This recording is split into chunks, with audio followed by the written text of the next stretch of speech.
বেনামাজিকে কাফের বলা যাবে না, অ্যারেস্ট করতে হবে।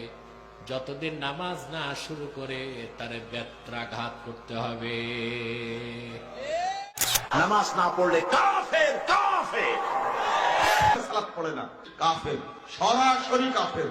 ওর নাম আব্দুল্লাহ হলো কাফের, আব্দুর রহমান হলো কাফের। সাহাবায়ে কেরামগণ কোন পাপের কারণে মুসলমানকে কাফের মনে করতেন না। মুসলমান পাপ করতে পারে, কিন্তু নামাজ তরককারীকে তারা কাফের মনে করতেন। আচ্ছা, যে সালাত পরিত্যাগ করলো 1 নম্বর শাস্তি, সে অমুসলিম। হচ্ছে যে সাহাবায়ে কেরাম কাফের মনে করতেন সালাত ত্যাগকারীকে। কেউ যদি ইচ্ছাকৃত সালাত ত্যাগ করে তাহলে সে কি কাফের। সালাত পরিত্যাগ করা কুফরি। যে সালাত আদায় করে না সে কাফের। এই পয়েন্টটা ভালো করে মনে রাখবেন। কোন জায়গায় কোরআনের একটি আয়াত অথবা রাসূলুল্লাহর হাদিস দেখাতে পারবেন না যে বেনামাজি মুসলিম এই কথাটি আছে। আল্লাহ বলেছে যদি তোমরা আল্লাহর ভালোবাসা পেতে চাও তাহলে রাসূলের অনুসরণ করো। রাসূল বলছে যে নিশ্চয়ই কাফের এবং মুশরিকের মধ্যে আর আমাদের মধ্যে পার্থক্য হচ্ছে নামাজ। যে নামাজ ত্যাগ করে সে কাফের হয়ে যায়। বেনামাজিরা জানবে কি করে সালাত ত্যাগ করলে যে মানুষ ইসলাম থেকে খারিজ হয় সেটা তো আলেমরাই জানে না। নামাজ যদি একেবারেই না পড়ে সে কাফের হয়ে যায়। ইচ্ছাকৃত নামাজ ত্যাগ করলে সে কাফের হয়ে যায়। সাহাবায়ে কেরামদের মধ্যে কোনো ইখতিলাফ, দুটি মত ছিল না।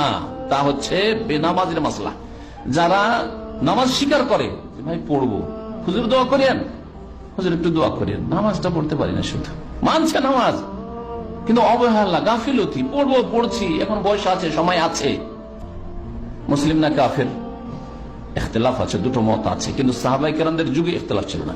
110 হিজরি পর্যন্ত কোনো দ্বিমত ছিল না। সাহাবায়ে কেরামদের যুগে 110 হিজরিতে শেষ হচ্ছে, পরে ইখতিলাফ হয়েছে।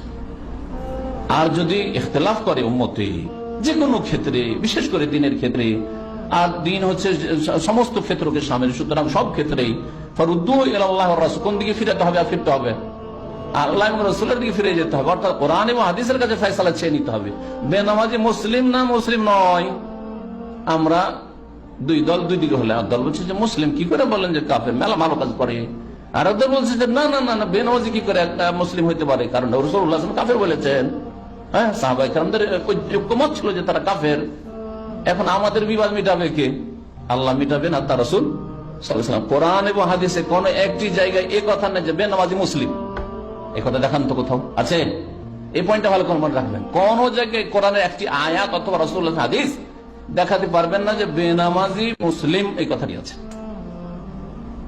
স্পষ্ট পক্ষান্তরে স্পষ্ট হাদিস আছে, ফামান তারাকাহা ফাকাদ কাফারা, যদি কেউ নামাজ ছেড়ে দেয় তাহলে কি হয়ে গেল? কাফারা, কাফের হয়ে গেল। তাহলে যে কাফের বলছে তার কাছে স্পষ্ট দলিল আছে, আর আপনি বলবেন যে না সে ফাসিক মুসলিম, কাফের নয়, আপনার স্পষ্ট দলিল নাই, তাহলে আপনি কমজোর, আপনার মত ঠিক নয়।